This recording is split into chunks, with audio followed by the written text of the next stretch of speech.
Our housing finance system, and more specifically the GSEs, were at the heart of the recent financial crisis.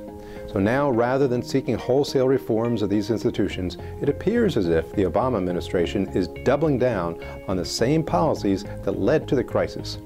Reforming our broken housing finance system must remain a priority of this committee in the 114th Congress. So earlier this week, the House Financial Services Committee hosted the Federal Housing Finance Agency Director, Mel Watt, to receive an update on the agency's activities. Though I expected to hear talk about reform at the agency, I was sorely disappointed by Director Watt's testimony.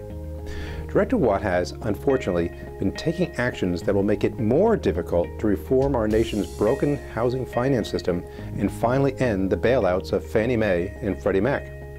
See, since becoming director, Mr. Watt has lowered underwriting standards at the enterprises, prevented appropriate risk-based pricing for home loans, charging well-qualified buyers more and risky borrowers less, and funded a government slush fund that will take money from home buyers and distribute it to, well, liberal community activist groups.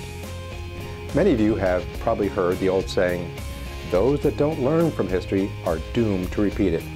Well, subpar underwriting standards, taxpayer-subsidized pricing, and encouraging people to buy homes that couldn't afford them were the main causes of the last crisis.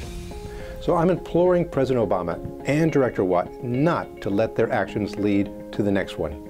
At the root of the financial crisis was bad regulation by the government and misguided housing policies from Washington.